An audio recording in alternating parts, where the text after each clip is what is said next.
Hello friends, आज की class में हम देखेंगे विलोमार्थक या विपरीतार्थक शब्द। ठीक है, तो इसको अंग्रेजी में कहते हैं एंटोनिम्स। ठीक है, एंटोनिम्स यानी विलोमार्थक या विपरीतार्थक या अपोजिट वर्ड भी होता है। ठीक है, एंटोनिम्स तो देखेंगे। एंटोनिम्स का परिभाषा सबसे पहले समझेंगे कि इसका डेफिनेशन क्या होगा।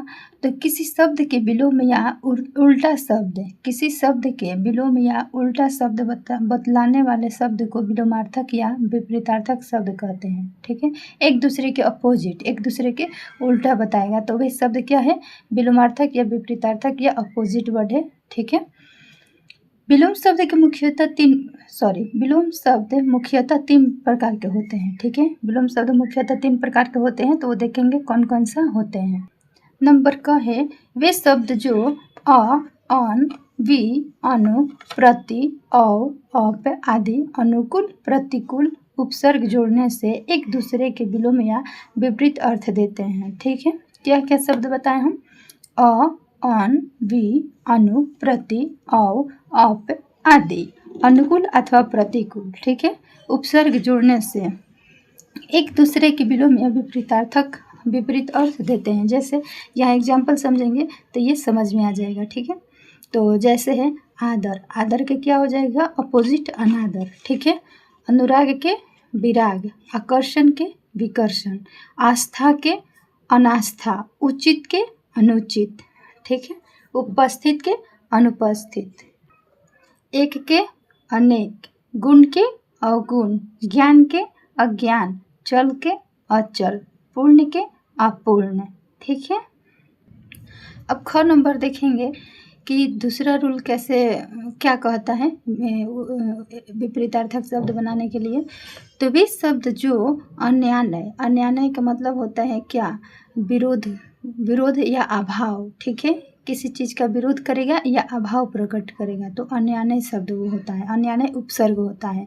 तो वे शब्द जो अन्यान्य उपसर्ग बदलने या समासिक प्रथम पद के समासगत रूप के कारण एक दूसरे के विलोम या विपरीत अर्थ देते हैं। ठीक है, ये समझ में नहीं आया होगा तो ये एग्जाम्पल समझेंगे ना तो ये ऑटोमेटिक समझ में आ जाएगा। ठीक है, इसको एक बार और समझेंगे। कह रहा है कि वे शब्द जो अन्यान्य, तो अन्यान्य का मतलब क्या होता है, अभाव होता है या विरोध होता है। तो अन्यान्य उपसर्ग बतलाने या समासिक प्रथम पद के समासगत रूप के कारण एक दूसरे के विलोम या विपरीत अर्थ देते हैं। जैसे अपमान के सम्मान। ठीक है, ये बिल्कुल अपोजिट हो गया, इसमें कोई शब्द नहीं जोड़ा जा रहा। जैसे उस टाइम था ज्ञान के अज्ञान, अभाव के भाव के अभाव, तो इस टाइप के वो था ना। लेकिन ये इसमें क्या कर रहा है, अपमान के सम्मान, सीधे एक दूसरे को उल्टा हो रहा है, अपमान तो सम्मान।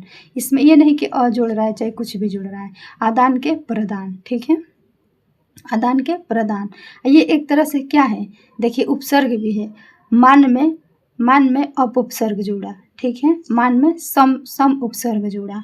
उपसर्ग जो होता है वो शब्द से पहले जुड़ करके उसका अर्थ बदलता है और प्रत्यय किसी शब्द के बाद में लगकर उसका अर्थ बदलता है। ठीक है, आदान के प्रदान, आहार के अनाहार, उपकार के अपकार।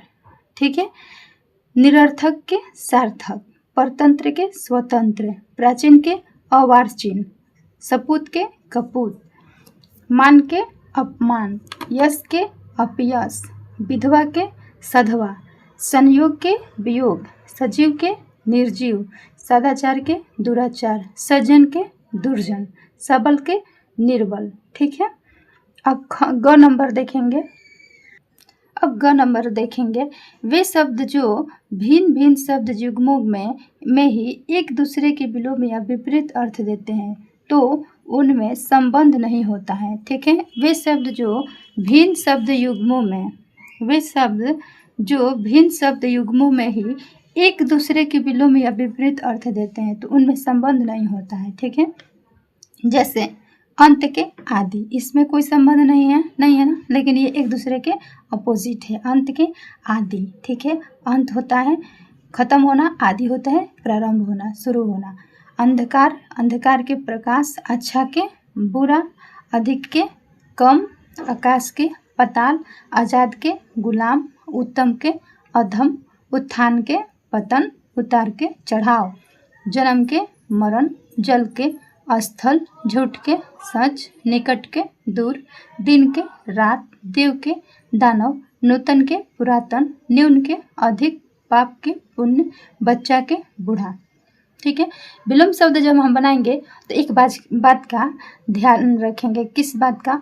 तो विलोम जिस भाषा में होगा उसी भाषा में उसका विलोम शब्द होता है। जैसे कोई शब्द संस्कृत का है तो उसका विलोम शब्द भी संस्कृत में ही होगा। कोई हिंदी का है तो उसका विलोम शब्द हिंदी में ही होगा। ठीक है, जिसका अंग्रेजी में है उसका अंग्रेजी में ही विलोम शब्द होगा। ठीक है, इस चीज़ को हमेशा ध्यान में रखेंगे। हिंदी के विलोम शब्द को हिंदी में ही देंगे, संस्कृत के विलोम शब्द को संस्कृत में ही देंगे। संस्कृत मतलब शब्द, संस्कृत के शब्द ही लेंगे।